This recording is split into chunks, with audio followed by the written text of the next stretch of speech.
really kept him very busy. Where's Dan? You've been kept very busy, very busy. A great senator and a great friend of mine, Senator Ted Cruz. Ted, thank you. He's out there fighting for you, I want to tell you. Thank you, Ted.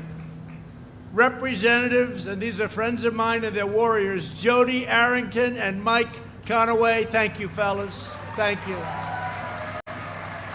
Thank you. Great job. A very, very special man and a very special talent, and Governor Greg Abbott. Thank you. Thank you, Greg. Great job you're doing.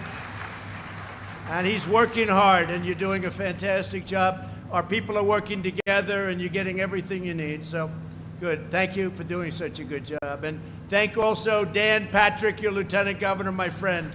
Thank you very much, Dan. Great help. It's a great team. No better team in the country. Thank you. Midland County Judge Terry Johnson. Thank you, Terry. Thank you. Your former governor, a great man, a friend of mine, Secretary of Energy Rick Perry. Nobody did a better job than my Rick. Thank you, Rick. And we have so many other distinguished guests and local leaders, and we just want to thank you all for being here. Thank you all very much. Great honor. Thank you very much for being here. Under the last administration, America's energy industry was under relentless and unceasing attack. You know that. But the day I took the oath of office, we ended the war on American energy, and we stopped the far-left assault on American energy workers. Now, the assault, you've seen what's going on. It could come again, but I have a very strong feeling you're not going to have to worry about it. If you do, you're in big, big trouble. I withdrew from the one-sided energy-destroying Paris Climate Accord. It was a disaster. It cost us billions of dollars, and it would have made us a non-competitive nation. We canceled the Obama administration's job-crushing Clean Power Plan. You know all about that. I approved the Keystone XL and the Dakota Access pipelines immediately upon assuming office. We opened up ANWR in Alaska to energy exploration, ended the moratorium on coal leasing on federal lands, and reopened public lands and offshore areas to oil and gas exploration. That's where David Bernhardt's done such a great job. Thanks, David. We unlocked the full energy potential of Texas and New Mexico. And New Mexico, we're proud that we've been here. We're proud to help. You have been fantastic. A lot of jobs. And since my election, oil and gas production in the Permian Basin has more than doubled.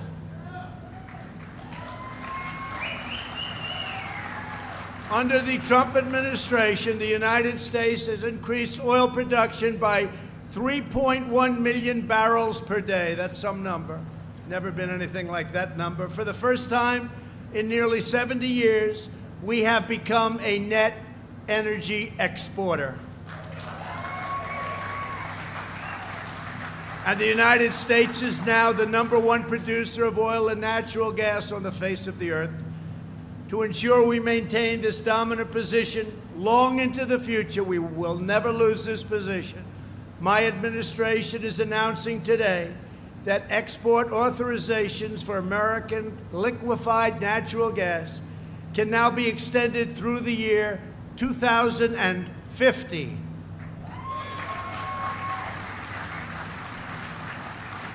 Mr. Governor, is that long enough? Okay, 2050, that seems like a long time. He said, let's make it longer. At the same time, we're strongly protecting our environment. Air pollution is down significantly since I took office. While other countries are polluting the world's air and oceans, we will never cease to be a leader in protecting our natural environment, and that's what's happening. People don't know that about us. We love our environment. Under my administration, the United States will continue to have among the cleanest air and cleanest water anywhere on earth, and that's what we have. Thanks to our pro-American energy policies, we're also taking jobs and factories away from countries with poor environmental standards such as China and bringing jobs back to America where they belong. Before the invisible enemy struck our shores, we created 800,000 new energy jobs, a third of them in Texas. That was just the new jobs. Add on to that millions of other jobs. After the China virus struck, we implemented historic economic relief. When oil crashed, I got Saudi Arabia, Russia, and others to cut nearly 10 million barrels a day and got OPEC Plus and Mexico to agree to the deal, and hence we're okay now. We're back. And I will tell you, and I can tell you that I spoke with Dan and Greg, and I spoke with Senator Ted Cruz. I spoke with a lot of people, and we were very close to losing a very powerful, great industry. And we did a job. We did a great job all together, working together. A job like I think nobody could have done. And now we're back, and now we're just going to keep expanding. You will see it's happening, but we really did. We did a great job. And I want to thank, frankly, Saudi Arabia. I want to thank Russia. I want to thank Mexico. And I want to thank OPEC, as they call it, Plus. It's called OPEC Plus. That's OPEC Plus a lot of other countries. But they all came together, and they did a job for the industry. And we appreciate everybody's help. This action stabilized world oil prices that had been in a free fall and saved millions of energy jobs. And frankly, it saved your industry. 4 months ago, people were very, very concerned about that industry. And now it's just going to be a question of how fast will you put people on. Through the Paycheck Protection Program, we provided over $1 billion in emergency aid to keep Texas energy workers on the payroll. We kept them all on the payroll. We opened up 30 million barrels of space and strategic petroleum reserve, allowing American companies to store surplus oil to be sold at a later time.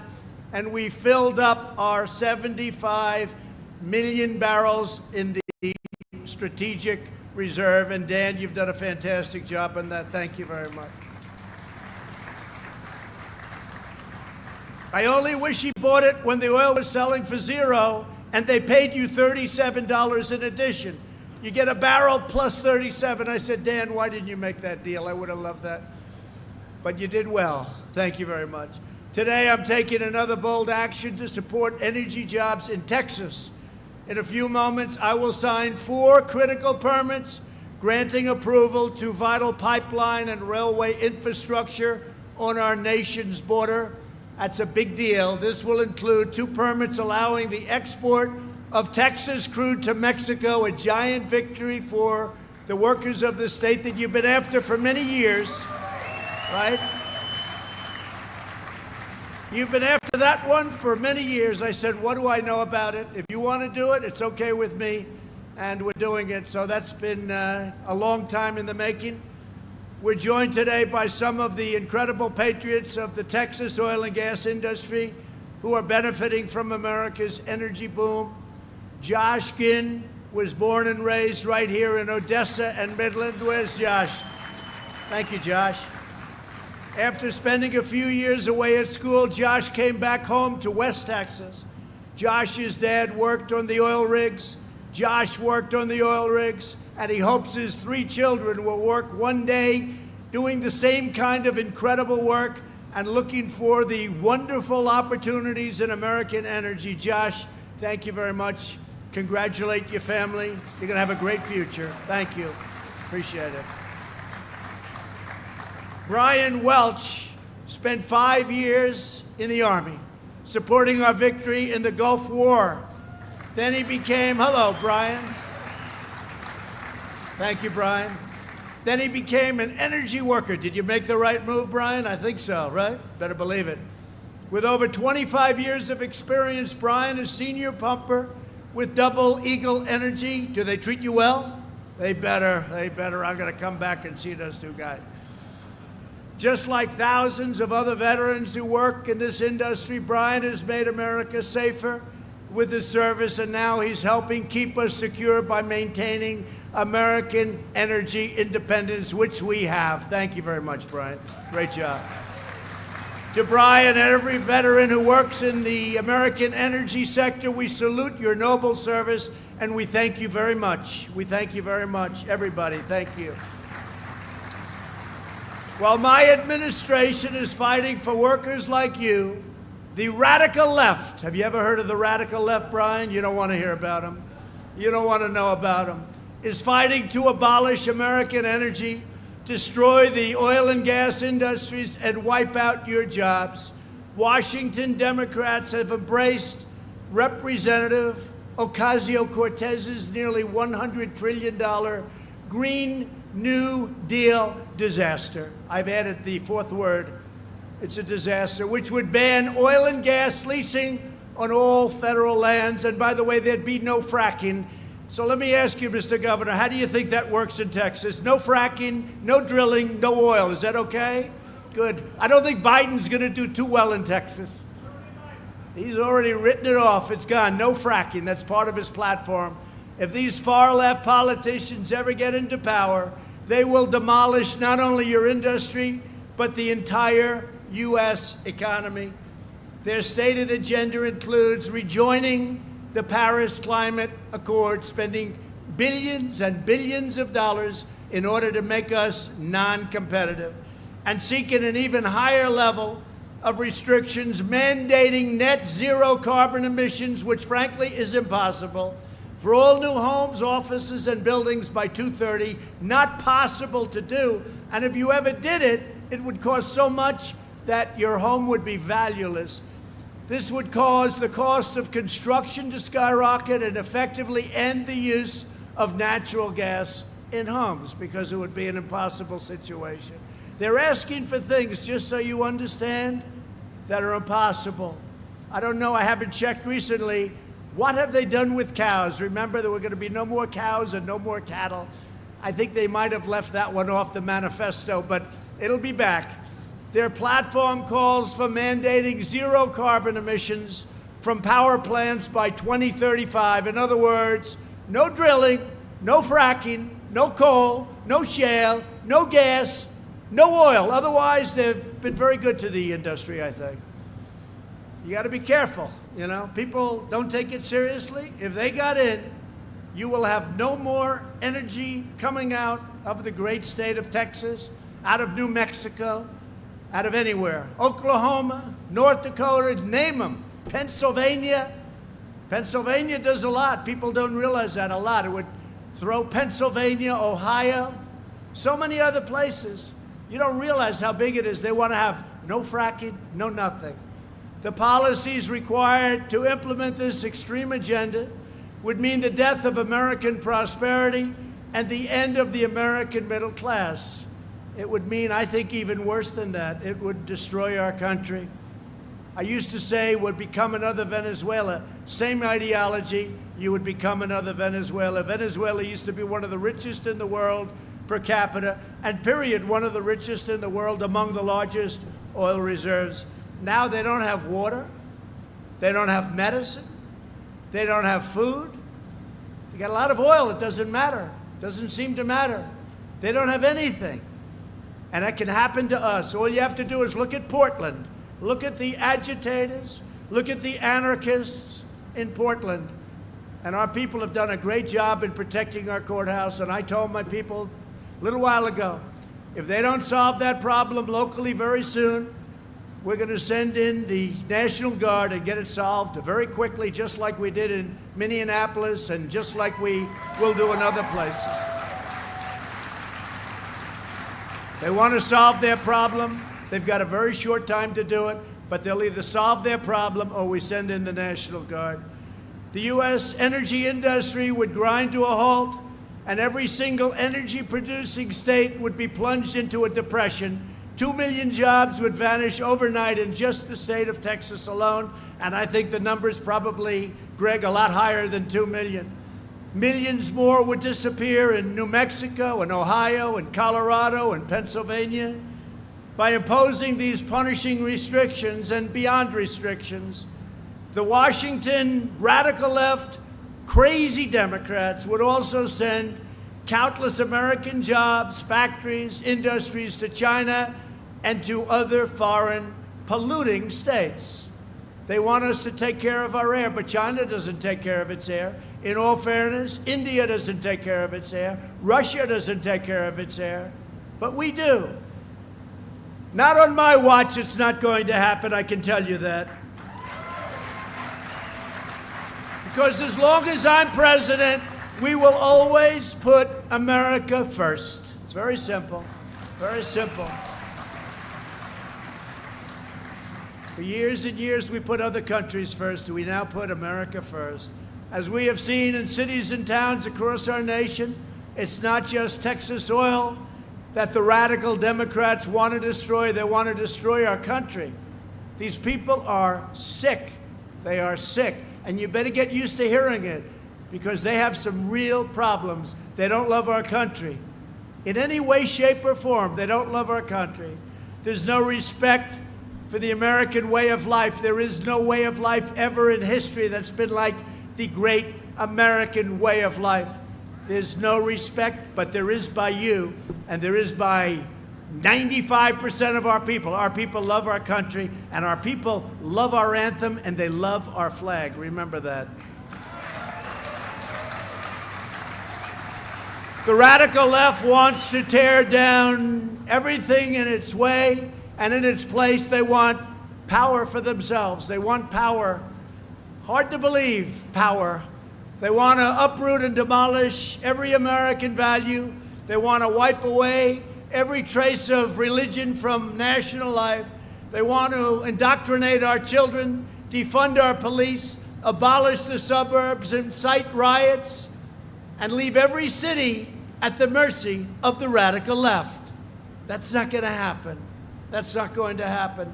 And by the way, I just ended the rule on suburbs. You know, the suburbs, people fight all of their lives to get into the suburbs and have a beautiful home.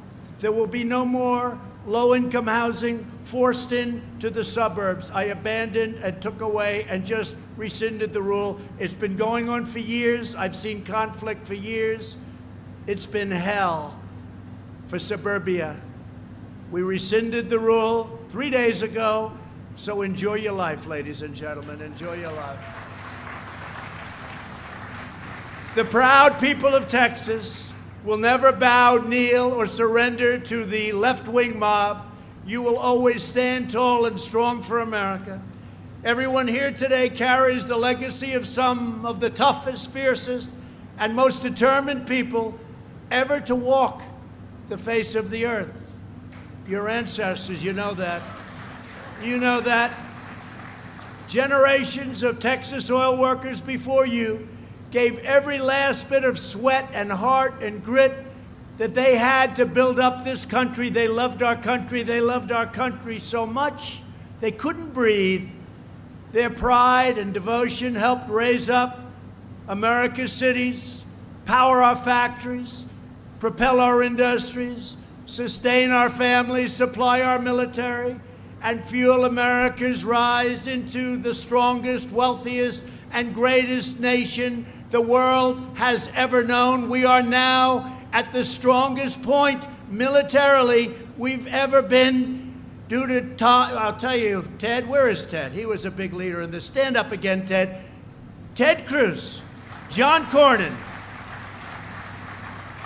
and our Senate and our House approved $2.5 trillion to rebuild entirely the United States military. It's now at a point that it's the strongest it's ever been. A lot of the equipment is still coming in, brand new planes and missiles and everything you can think of. And I want to thank you, Ted. You were one of the real leaders, and John, too, the two of you. I appreciate it very much. You were well represented. We have the greatest equipment on earth. We have equipment that I can't even tell you about. You don't want to know about it, frankly, and hopefully we never have to use it. Now it's your turn to help lead our nation to even greater heights. Today we give thanks for each and every one of you, and we are telling the Washington politicians trying to abolish American energy, don't mess with Texas.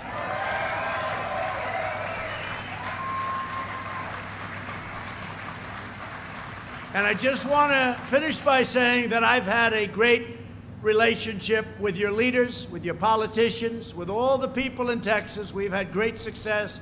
We had a great victory. They said, oh, I don't know if he'll win. And we won. Not only did we win, we won quickly and easily. And now we're leading what we had even 4 years ago. I will never let you down. I will never let Texas down. And your governor and your lieutenant governor and your senators, they know that very well. So thank you, and thank you very much. Greg, Dan, thank you very much. Ted, thank you. Great job. God bless you, and the great state of Texas, God bless you. God bless you. So on behalf of every American energy worker, I will now sign these very important permits that your governor and your senators have been after me for a long time to sign. And they've been after a lot of other presidents to sign them, but they never were able to get it done. But we got it done, and we got it done for a great state called Texas. Thank you very much, everybody.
Let's give this to